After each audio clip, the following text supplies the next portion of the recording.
Résoudre une équation se ramenant à un cosinus revient à trouver les valeurs de x qui rendent l'équation vraie. On procède essentiellement de la même façon que pour résoudre une équation se ramenant à un sinus. Donc, la première étape, c'est d'isoler l'argument du cosinus. Je vais donc additionner 3 et diviser par 2. J'ai cos de 2 fois x plus pi sur 6 est égal à moins 2 plus 3, ça fait 1 sur 2, 1 demi. Là, je traduis ce que je viens de trouver ici. Le cosinus d'un angle x plus pi sur 6 multiplié par 2, donc le cosinus de tout ça vaut 1 demi. Le cosinus, c'est la coordonnée x de mon point trigonométrique. Donc, je vais chercher la mesure de l'arc qui donne cette réponse. À ce moment-là, je vais transformer l'écriture en 2 fois x plus pi sur 6. Et là, je vais me dire que je cherche l'arc cos de 1 demi. Donc, quel est l'arc dont le cosinus vaut 1 demi? Et c'est là que je me réfère à mon cercle trigonométrique pour la deuxième étape. Si je vois dans mon cercle trigonométrique, 1 demi, quand c'est la valeur de x, ça correspond à un arc de pi sur 3, donc 1 tiers de pi de rotation, que je vais mettre en vert ici.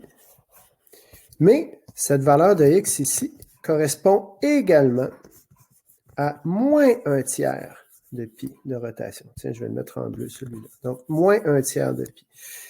Le x vaut 1 demi pour un arc de pi sur 3 et pour un arc de moins pi sur 3.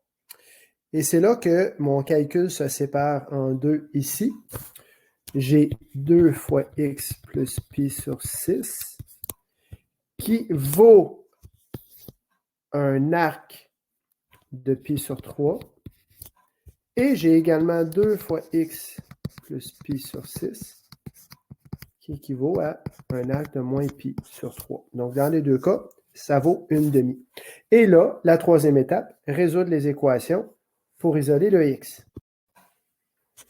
Alors, je divise par 2 ici les deux membres de l'équation, ce qui fait x plus pi sur 6 est égal à pi sur 6. Et là, je soustrais pi sur 6 des deux côtés, ce qui fait x est égal à 0.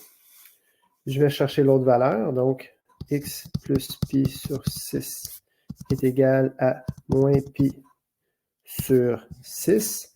J'additionne pi sur 6 des deux côtés. Je soustrais pi sur 6, pardon, des deux côtés, ce qui fait moins sur 6, ce qui fait moins 2 pi sur 6, donc moins pi sur 3. Donc, x ici est égal à moins pi sur 3. J'ai trouvé les deux valeurs possibles de x.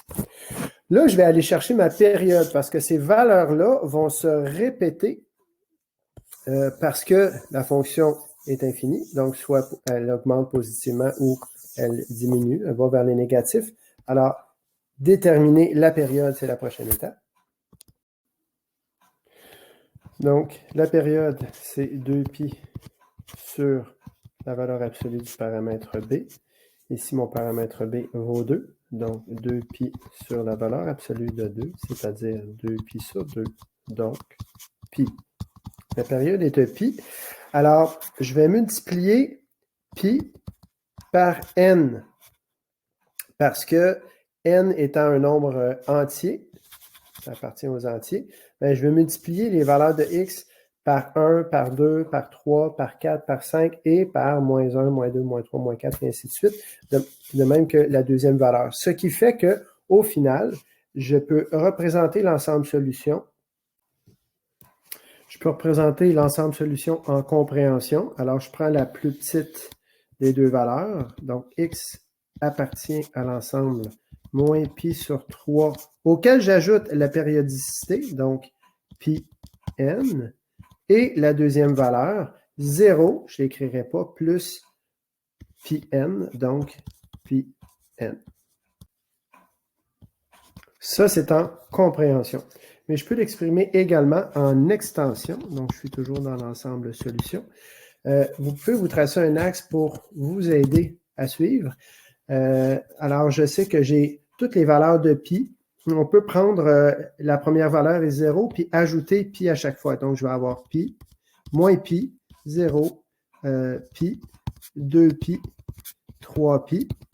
Et je vais avoir aussi la seconde à laquelle je vais ajouter pi. Donc, je peux avoir moins pi sur 3 à laquelle j'ajoute pi. Donc, si je fais moins pi sur 3 et j'ajoute pi, j'obtiens 2 tiers de pi. Si j'ajoute pi, j'obtiens 5 tiers de pi. J'ajoute pi, j'ai 8 tiers de pi, et ainsi de suite. Donc, c'est 3 tiers. Un entier, c'est 3 tiers. Alors là, pourquoi je l'ai fait comme ça? C'est pour vous permettre de vous retrouver, parce qu'après ça, on peut les placer sur un axe, puis les écrire en ordre croissant. Donc, le plus petit, j'ai moins pi ici. J'ai ensuite de ça moins pi sur 3. Je vais avoir donc pi moins pi sur 3. Ensuite, j'ai 0. Ensuite, j'ai 2 tiers de pi. Ensuite, j'ai pi, et ainsi de suite.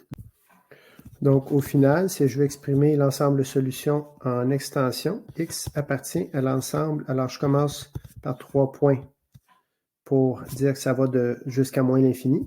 Et là, ben, j'y vais de la plus grande valeur négative, donc moins pi.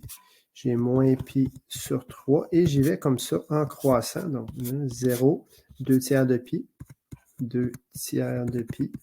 Je continue avec pi. Je continue avec 5 tiers de pi. Et je donne assez d'exemples pour voir, je vais arrêter à 2 pi ici, 3 petits points, fermer l'accolade. L'idée, c'est de bien montrer que de moins pi à 0, j'ai un bond de pi. Ici, j'ai un bond de pi. J'ai un bond de pi. Et ici aussi, à chaque fois, j'ai un bond de pi. Donc, je n'en oublie pas de 2 à 5, 2 tiers à 5 tiers plus pi. Puis là, on essaiera la prochaine. Alors, comme ça, je suis certain de ne pas oublier de valeur. Et vous allez souvent trouver dans vos exercices, alternativement, là, on vous demande de définir ici en compréhension, mais quand on vous demande de définir en respectant un domaine précis, à ce moment-là, il faut aller trouver toutes les valeurs possibles de x, et vous devez passer par cette méthode-là. Alors, voilà comment on résout une équation qui se ramène à un cosinus.